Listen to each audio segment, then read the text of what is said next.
माता की, भारत माता की। कोडरमा और गिरिडीह को जोहार। मां चंचला देवी की पावन भूमि को मैं प्रणाम करता हूं। मैं पारसनाथ पर्वत को भी श्रद्धापूर्वक नमन करता हूं। हम बचपन से एक नाम हमेशा सुनते आए। जब रेडियो का जमाना था, झुमरी तलैया। झुमरी तलैया का नाम पूरा हिंदुस्तान जानता है। मैं तो देशवासियों को कहूंगा कि आपने जितना झुमरी तलैया का नाम सुना है, उससे भी अधिक हमारा झुमरी तलैया सुंदर है। बेटे, आप बैठे आओ। थक जाओगे बेटा, थक जाओगे। भाई, कोई इस बच्चे ने एक तस्वीर बना के लाया है, जरा एसपीजी के लोग ले लेना। बेटा, पीछे अपना नाम पता लिख देना। भारत माता की, भारत माता की। मैं सीधे काशी से आपके बीच आ रहा हूं। मुझे आने में विलंब हुआ, इसलिए आप सब मुझे क्षमा करें। और मुझे बताया गया कि आप में से बहुत लोग सुबह 8:30 बजे आके बैठ गए थे। मैं काशी से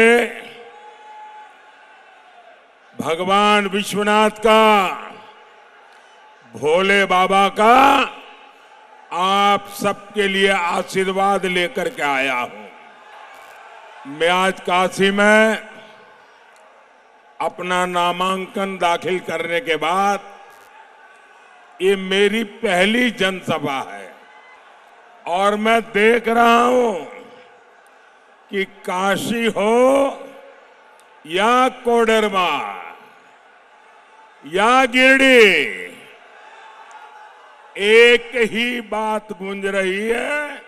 फिर एक बार, फिर एक बार, फिर एक बार। साथियों, जितने लोग यहां दिखते हैं ना, उससे डबल लोग बाहर हैं। ये आपका प्यार, ये आपके आशीर्वाद, ये आपका उमंग, मैं आपको शत शत नमन करता हूं। साथियों, काशी के लिए मैं पीएम नहीं, एमपी हूं। कोडरमा और गिरिडीह वालों को भी यही समझकर वोट डालना है। मोदी ही आपका एमपी है, मोदी ही आपका पीएम है। कोडरमा से बहन अन्नपूर्णा देवी और गिरिडीह से आजसू के हमारे साथी श्री चंद्रप्रकाश चौधरी जी, इन दोनों को आप भारी बहुमत से जिताकर दिल्ली भेजिएगा। आपका एक एक वोट देश में तीसरी बार मोदी की मजबूत सरकार बनाएगा। इनके अलावा आपको दिलीप कुमार वर्मा जी को, जो गांडे विधानसभा से चुनाव लड़ रहे हैं, उनको भी जिताना है। साथियों, जब एक मजबूत सरकार होती है तो वो सबसे पहले देश का हित देखती है, देश के लोगों का हित देखती है।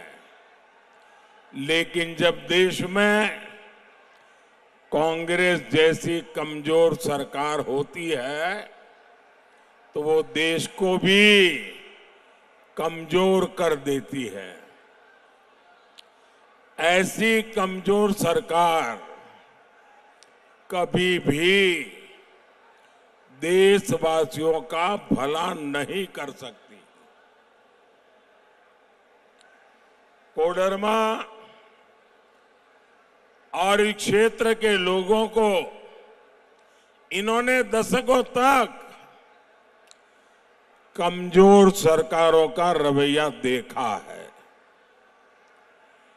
कांग्रेस की कमजोर सरकारों ने देश को नक्सलवाद की आग में झोंक दिया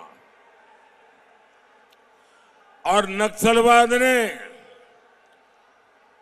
देश का बहुत नुकसान तो किया ही किया, लेकिन मेरे देश के अनेक माताओं को, उनके सपनों को कुचल डाला है। जो बेटे नक्सलवाद की राह पर जाके बंदूक उठा रहे थे, उन्होंने खुद को तो बर्बाद कर दिया, उस परिवार को बर्बाद कर दिया और उस मां को जिंदगी भर रोते रहने के लिए मजबूर कर दिया। इस आग में वामपंथियों ने भी अपनी रोटियां सेकी। ये भाजपा की सरकार है जिसने देश में नक्सली हिंसा पर लगाम लगाई। मोदी को चुनौतियों को टालना नहीं, मोदी को टकराना आता है। और जब फौलादी हौसला हो, जब हौसला फौलादी हो, तो बड़े से बड़ी चुनौती भी चरण चूमने लग जाती है। आज पूरे देश में नक्सलवाद का दायरा बहुत सिकुड़ गया है, बहुत सिकुड़ गया है। और मैं कोडरमा की इस धरती से सभी देशवासियों को एक गारंटी दे रहा हूं, आतंक हो या फिर नक्सलवाद, मोदी अपने तीसरे कार्यकाल में इन पर बहुत बड़ा प्रहार करने का संकल्प ले चुकी है। मोदी झारखंड को फिर से नक्सलवाद का गढ़ नहीं बनने देगी। मैं अपने नौजवानों की जिंदगी तबाह नहीं होने दूंगा। मैं उन माताओं की कोख छीनने नहीं दूंगा। वो दिन दूर नहीं जब पूरी आदिवासी बेल्ट खून खराबे से मुक्त होगी और ये मोदी की गारंटी है। साथियों, आज आपने टीवी पर देखा होगा, कल रात को टीवी पर देखा होगा, इस पूरे चुनाव में अगर कोई पूछे मुझे कि मोदी जी सबसे संतोषजनक बात क्या लगी, तो मैं कहूंगा कल श्रीनगर में जो मतदान हुआ है, लोकतंत्र के प्रति जिस प्रकार से श्रद्धा व्यक्त की गई है, भारत के संविधान प्रति जो मोहर लगाई गई है, दशकों बाद श्रीनगर में चुनाव का उत्सव था। दशकों बाद श्रीनगर के चुनाव में इतना भारी मतदान हुआ और लोग उमंग और उत्साह से भरे हुए थे और लोग कह रहे थे कि 370 जाने के कारण ये संभव हुआ है। लोग कह रहे थे मोदी के आने के बाद संभव हुआ है। इस एक घटना से ये बात साफ हो जाती है कि मोदी के काम की दिशा सही है और मोदी के प्रयास सही परिणाम लाते हैं। ये श्रीनगर का कल का मतदान पूरे देश के लिए संतोष का, उमंग का, उत्साह का अवसर है। और इसलिए भाइयों बहनों, मेरे लिए और जो लोग धारा 370 को लेकर मोदी को दिन रात गालियां दे रहे थे, कान खोल के सुन लो।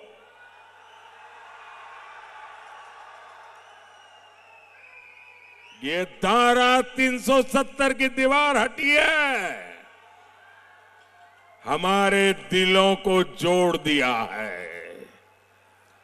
हमारे सपने, हमारे अरमान एक साथ आगे बढ़ रहे हैं।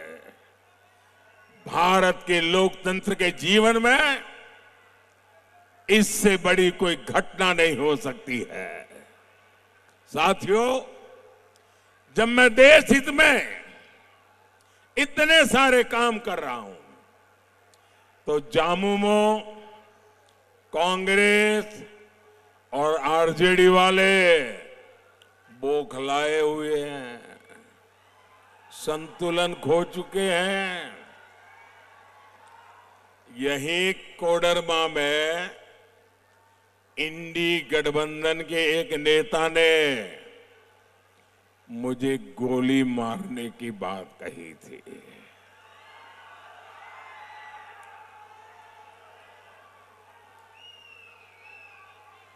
ये जो गोली मारने के सपने देख रहे हैं ना, जो मोदी के कब्र खोदने के सपने देख रहे हैं, जरा यहां आइए, ये नजारा देखिए,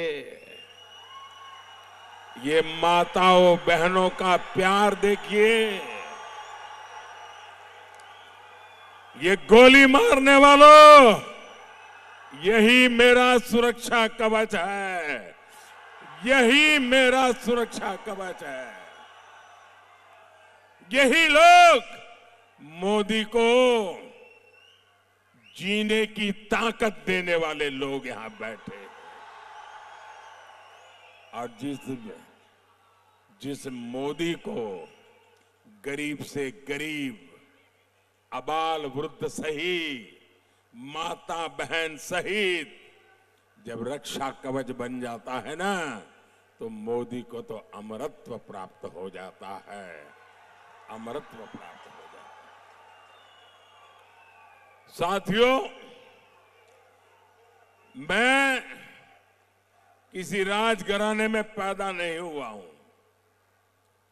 मैं किसी शाही परिवार में पैदा नहीं हुआ हूं और न ही मेरे पिता किसी गांव के चुनाव में प्रधान भी बने हैं। मेरे परिवार का कोई चुनाव तक नहीं लड़ा है। मैं गरीब मां का बेटा हूं। चाय बेचते बेचते यहां पहुंचा हूं और आपने मुझे पहुंचाया है और इसलिए किसी को अच्छा लगे किसी को बुरा लगे, मैंने गरीबी देखी है, मैं गरीबी को जिया हूं और जो मुसीबतें मैंने झेली हैं, मैं मेरे देश के गरीबों को उससे मुक्ति दिलाना चाहता हूं। और इसलिए मोदी का मंत्र है वंचितों को वरीयता। जिन्हें पहले कोई पूछता तक नहीं था, मोदी उन्हें पूजता है, भक्ति भाव से पूजता है। पहले आपके इलाज की, सस्ते इलाज की किसी ने चिंता नहीं की। हमारे परिवारों में तो अगर कोई मां बीमार हो जाती है, कितनी ही पीड़ा क्यों न हो, वो कभी घर में किसी को बताती नहीं है। वो दर्द सहती है, पीड़ा सहती है। एक मिनट भैया प्लीज मुझे बोलने दीजिए। वो दर्द सहती है, पीड़ा सहती है, लेकिन अपने परिवार में किसी को अपनी बीमारी के विषय में बताती नहीं है, क्योंकि उसके मन में एक ही भाव रहता है कि अगर परिवार में सबको बीमारी का पता चल जाएगा तो इलाज कराने का खर्चा कहां से लाएंगे। ये लोग कर्ज में डूब जाएंगे। अरे मैं 2-4 साल मुसीबत झेल लूंगी फिर चली जाऊंगी, लेकिन मैं बच्चों को कर्जदार नहीं बनाना चाहती। मेरे देश की हर माता यही सोचती है। लेकिन माताएं बहनें, अब आपको दर्द छिपाना नहीं है, अब आपको पीड़ा नहीं सहनी है। अब दिल्ली में आपका बेटा बैठा है।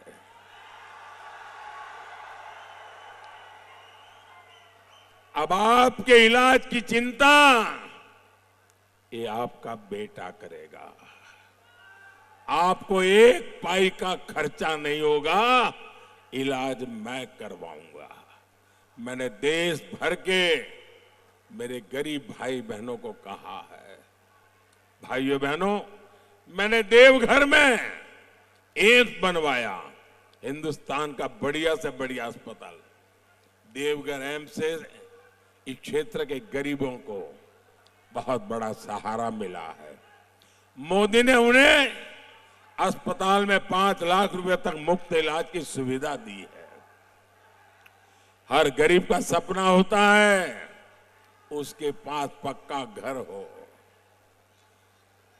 अगर आपका बेटा दिल्ली में बैठा हो और आप झोपड़ी में रहे, आपका बेटा दिल्ली में बैठा हो और आप कच्चे घर में रहे, इस बेटे को मंजूर नहीं है।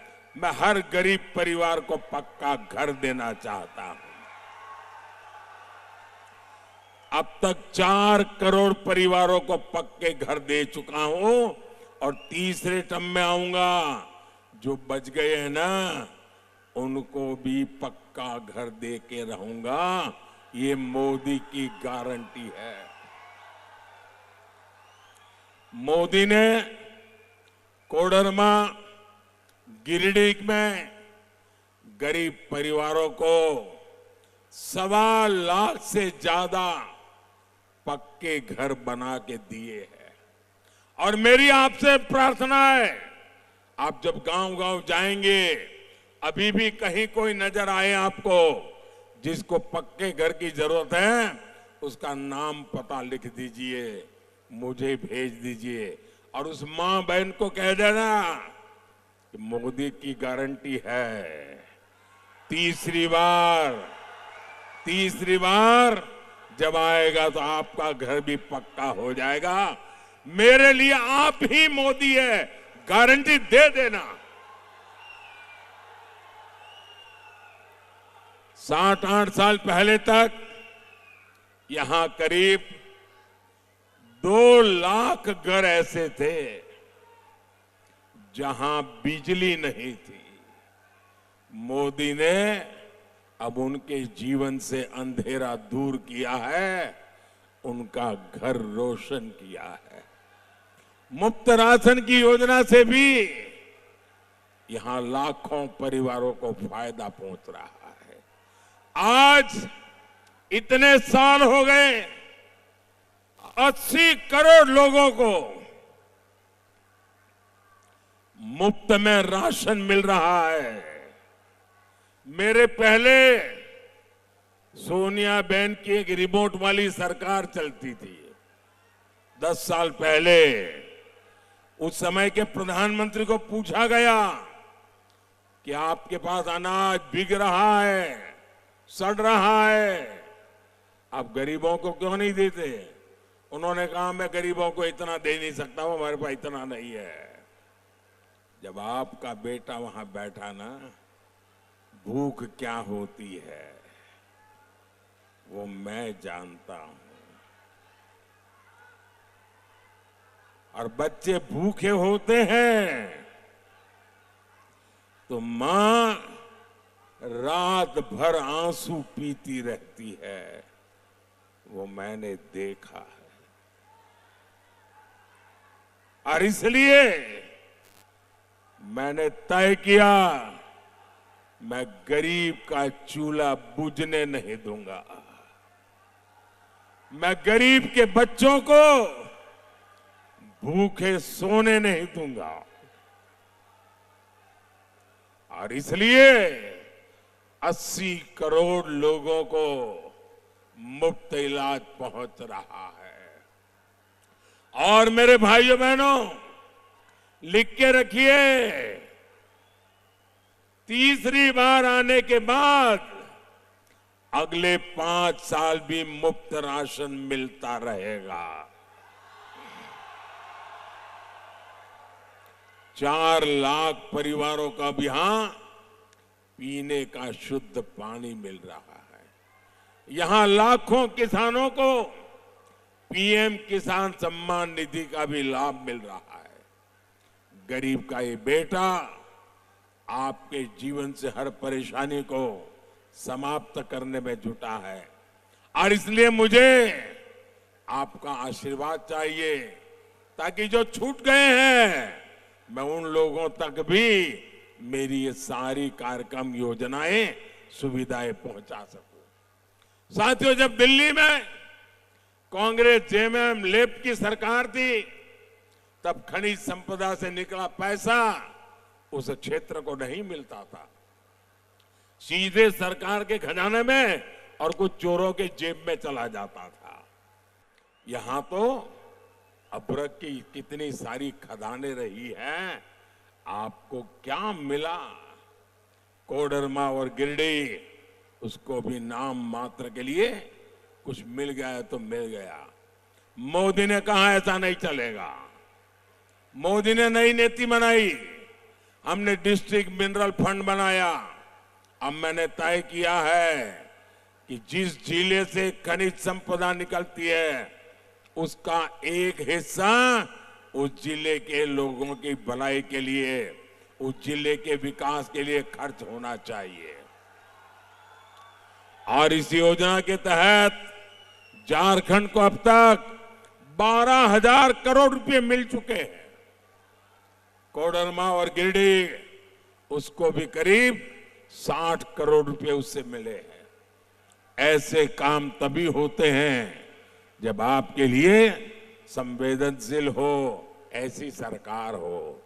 आपकी परेशानियों के प्रति जो खुद परेशान होता हो, जिसको आपकी परवाह हो, तब होता है। भाइयों बहनों, मैंने लाल किले से कहा था और मैंने डंके की चोट पे कहा हुआ है, छुपा करके नहीं कर रहा हूं।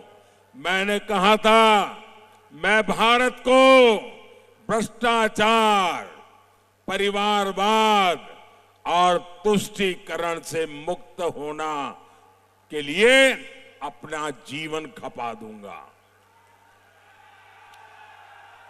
जेएमएम, कांग्रेस, लेफ्ट, इंडी गठबंधन इन सारी बुराइयों का सबसे बड़ा मॉडल है। आपने देखा यहां कांग्रेस के एक मंत्री के कर्मचारी और कर्मचारी का नौकर, उसके घर में से नोटों के पहाड़ निकल रहे। भाई, ये नोटों के पहाड़ इतने बड़े हैं कि गिनते गिनते मशीन हाँफ जाती है। मशीन, मैंने तो मेरे जीवन में कभी नोटों का ऐसा ढेर आंखों के सामने देखा नहीं, पहली बार टीवी पे देख रहा हूं। इसके पहले कांग्रेस के सांसद के घर से नोटों के पहाड़ निकले, ये भी पूरे देश ने देखा। मुझे बताइए, ये सारे जिनके यहां से पैसे निकल रहे हैं, ये किसके करीबी है? अफसरों के घर से पैसे निकले, वो भी उनके खासम खास। नेताओं से यहां निकले पैसे, वो भी उनके खास। नौकरों से पैसे निकले, वो भी उनके खास। मतलब ये इनके सिर पर किसका हाथ है भाई? यही तो लोग है ना। ये जो भी करते हैं वो शाही परिवार के इशारे से करते हैं। आपके गांव की सड़कें, पुल, नहरें नहीं बनी, वो आज भी खस्ता हाल है, क्योंकि वो पैसा मंत्री जी के यहां पहुंच जाता है, उनके कर्मचारी के यहां पहुंचता है, उसके नौकर के यहां पहुंचता है। साथियों, ये तो अभी शुरुआत है। मैं तो और ज्यादा खजाने खोजने वाला हूं। मैं चोरों को नींद से सोने नहीं दूंगा। मैं उनकी नींद तो उड़ा दूंगा, उनके खजाने भी खाली करके रखूंगा। ये पैसे आपके हैं, इन पैसों के मालिक आप हैं। कोई चोरी लूट नहीं कर सकता है। मोदी इन पर कड़ी कार्रवाई कर रहा है और इसलिए ये मोदी को गोली मारने की बातें करते हैं, मोदी को गोली गालियां देते हैं। साथियों, झारखंड में आज अपनी आस्था का पालन करना मुश्किल हो गया है। हमारे आराध्यों की मूर्तियां तोड़ी जा रही है। जिहादी मानसिकता वाले घुसपैठिए झुंड बनाकर हमला कर रहे हैं। झारखंड सरकार आंखें मूंद करके बैठी है, पीछे से समर्थन कर रही है। इन घुसपैठियों ने राज्य में हमारी बहनों बेटियों की सुरक्षा को खतरे में डाला हुआ है। क्या झामुमो कांग्रेस आरजेडी वालों को आपका एक वोट भी मिलना चाहिए क्या? उनको कहीं पर भी जगह मिलनी चाहिए क्या? हर बूथ में से उनका पराजय होना चाहिए कि नहीं होना चाहिए? भाइयों और बहनों, इंडी गठबंधन वालों का तुष्टीकरण का खेल अब चरम पर पहुंच चुका है। ये लोग पहले जो पर्दे के पीछे करते थे, वो आज सामने आकर के कहने लगे हैं। अब ये खुलेआम कह रहे हैं कि मोदी के खिलाफ वोट जिहाद करेंगे, वोट जिहाद। भाइयों बहनों,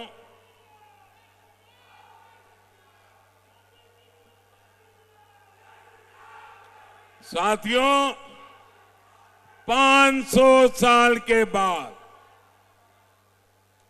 500 साल के बाद अयोध्या में हमारे राम जी भव्य मंदिर में विराजमान हुए।